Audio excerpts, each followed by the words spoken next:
We saw him just land there at MIA a short time ago, and now it appears that he is going to be walking up to members of the media to make some comments aboard the plane. Let's pop up the audio here and listen in.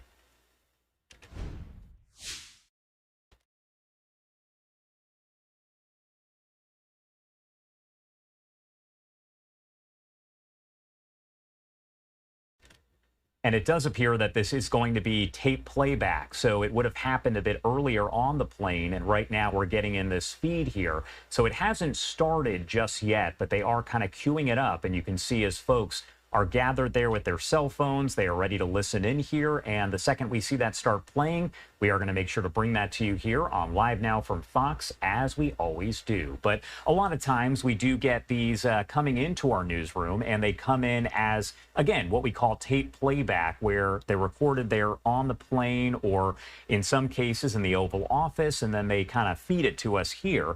Let's see if they are playing it back here for us. Oh, there we go. It'll be out in about less than 2 weeks, probably. Pretty exciting, right? You ready for some questions? Anybody want to buy one? Okay, let's go. First, we'd love to get your reaction, sir, to what's going on in the financial markets today. Well, I mean, it's to be expected. This is a patient that was very sick. We really inherited a terrible economy, as you know, with a lot of problems, including loss of manufacturing and plants closed up all over the country. You know, we've lost 90,000 plants since NAFTA, if you think of that. 90,000. It's not even believable. And about 6 million jobs. And so it was a sick patient. It went through an operation on Liberation Day. And it's going to be a booming country, a very booming country. It's going to be amazing, actually, and we see it because we have trillions of dollars committed to come in, trillions.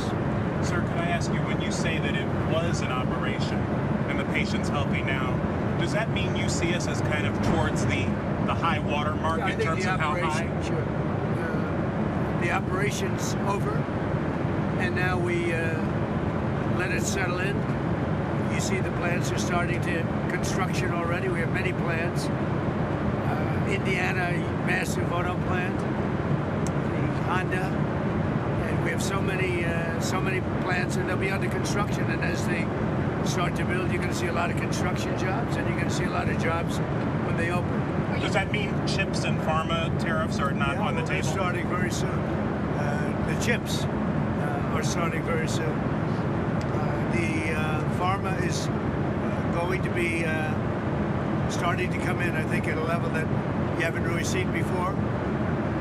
We are looking at pharma right now, pharmaceuticals, as a separate category, and we'll be announcing that sometime in the near future, not too distant future. Are you negotiating? That's under review right now. Are you negotiating with partners currently? What we have is a set of tariffs based on what they've been charging us. That's reciprocal. And those tariffs have come in, and every country's called us. That's the beauty of what we do. We put ourselves in the driver's seat.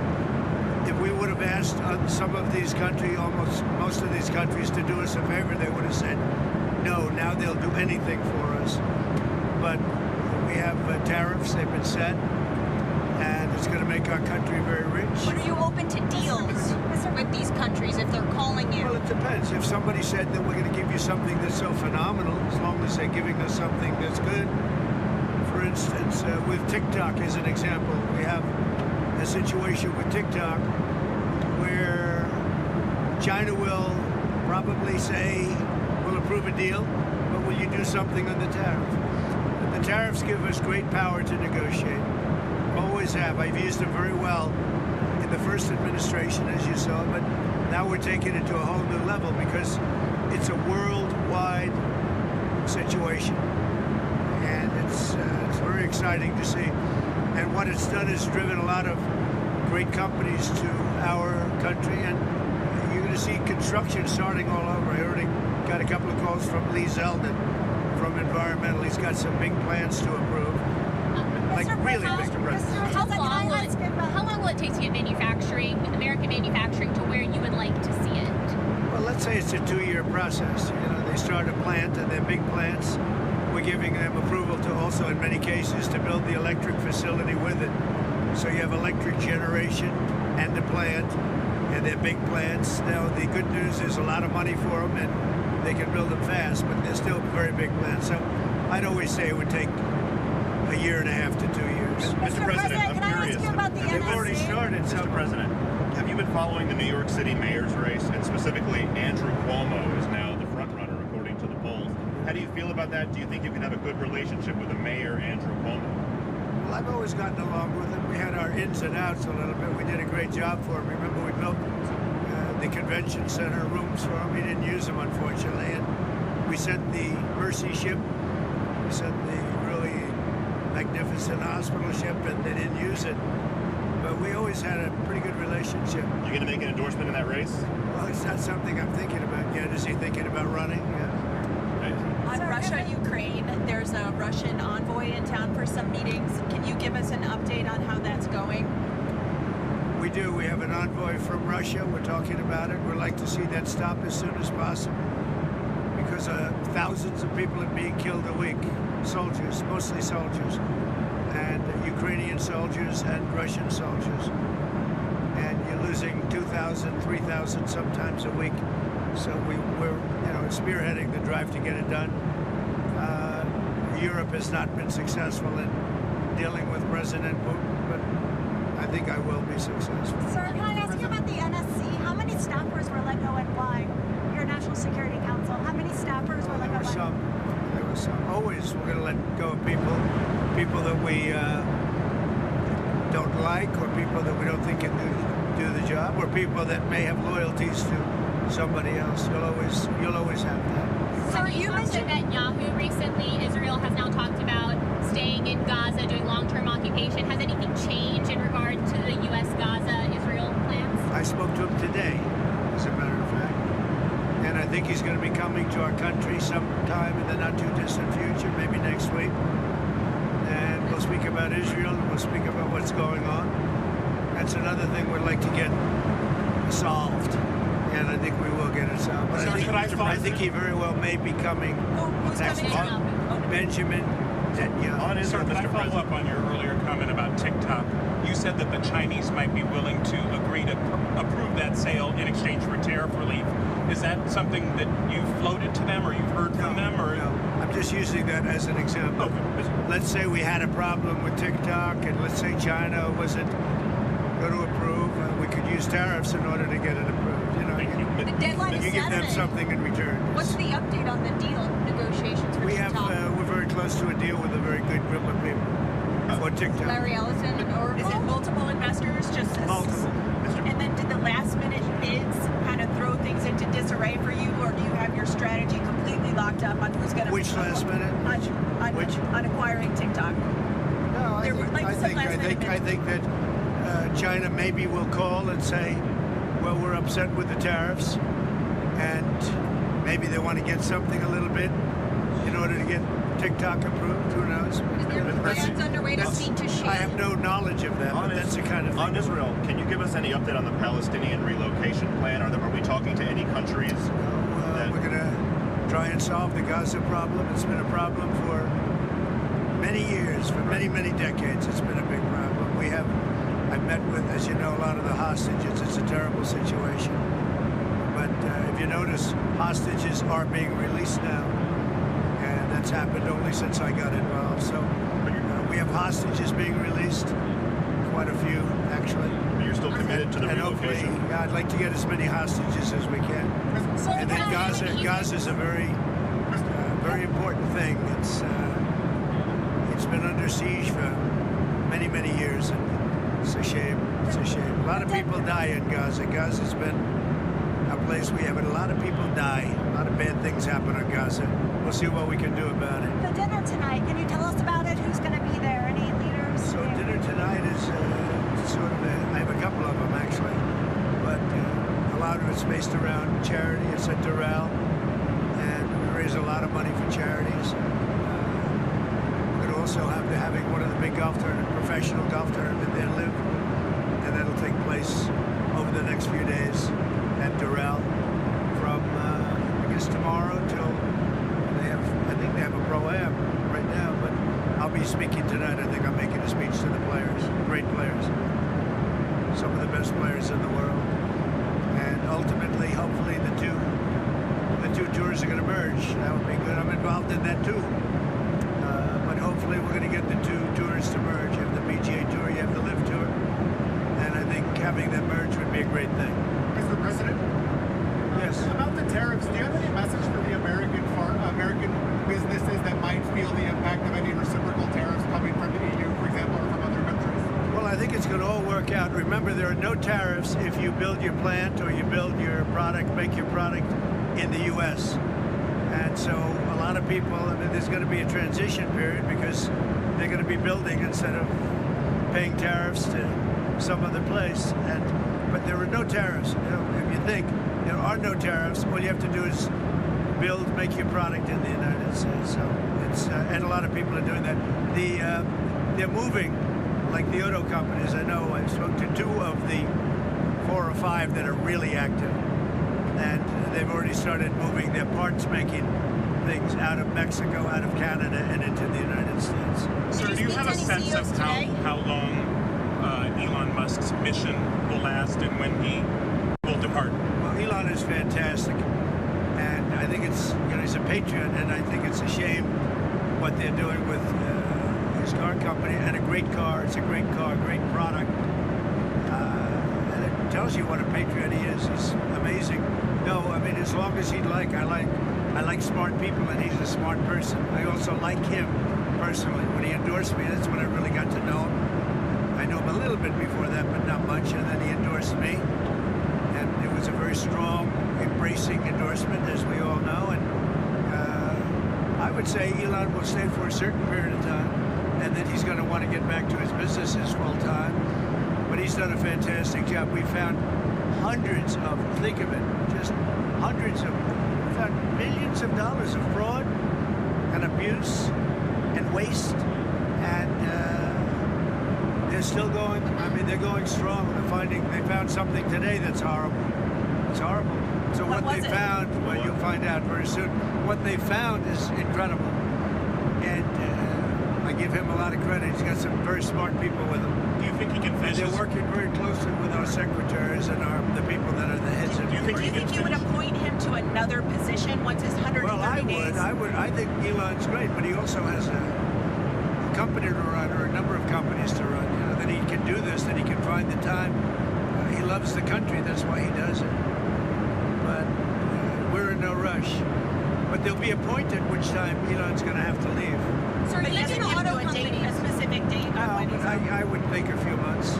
Even when Elon leaves and goes back to being CEO, will Doge stick around in some kind of capacity? Yeah, it'll sell Doge itself. Yeah. At What does some that look point, like? just so you understand, I don't want to get it wrong. I want Elon to stay as long as possible. Number 1, I like him. Number 2, he's doing a great job. Number 3, he is a patriot. That's why he's doing this. And he's, you know, it's very costly for him. But, so I want him to stay as long as possible. But there'll be a point where he's going to have to leave. And when he does, the secretaries will take totally over. And Doge will stay active. We have a lot of smart people. A lot of those people, I believe, are going to go into the agencies. And they'll work on it from the inside. you mentioned auto companies that you've been speaking with. Have you spoken to any executives today? Yeah. I don't want to say who, but I speak to a lot of the auto executives. But we have much more than autos. We have chips coming in. We have steel coming But in. do they call The asking steel for factories. exemptions? The steel factories are opening up and expanding at levels that people have not seen. Also, Can you tell us a little bit about your meeting with Laura Loomer and Mike Waltz today and how that came about? So Laura Loomer is a very good patriot. She is a very strong person. And I saw her yesterday for a little while. She makes recommendations of things and people. And sometimes I listen to those recommendations like I do with everybody. I listen to everybody and then I make a decision. But I saw her yesterday. She was at the ceremony. And something to say, usually very constructive. What did she recommend? She recommended certain people for jobs. Adding to the administration, not Adding. Who did she not recommend? firing. Well, she'll recommend that too. But yesterday she recommended some people for jobs. Did she have anything to do with the NSC aides who were ousted? No, not at all. Do you know how many, sir? Do you know how many from the NSC? Not many. Was it 5, a dozen? I really don't know. Who does Laura want? There were a couple that I know. Who did Laura recommend hiring? Well, I don't want to say that, but she's recommended some good people over the years. She's been in the party a long time. She's done a good job. Do you trust your national security staff is doing what you want them to do? We've done very well. We've had big success with the Houthis, as you probably know. Nobody's been able to do it like us. And they were shooting the boats out of the water. They were sinking ships. That's what they want to do. They're getting a big charge out of sinking ships. And unfortunately, they're associated with Iran very closely. So they have to stop that. But we've hit them very hard, and we've been hitting them very hard. Sir, did you talk to Congresswoman Luna about her resolution to give maternity? The Congresswoman about her resolution to allow proxy voting for new mothers? Did you speak to them? I did, and I would say this. I guess there's two sides to it, right? It's a little controversial. I don't know why it's controversial. I think she's great. Anna. Do you support her movement to have maternity proxy voting? I think that, and I'm going to let the speaker make the decision, but I like the idea of being able to, if you're having a baby, I think you should be able to call in and vote. I'm in favor of that, but I understand some people aren't. I'm not involved in the issue, but I did. I spoke to Anna yesterday.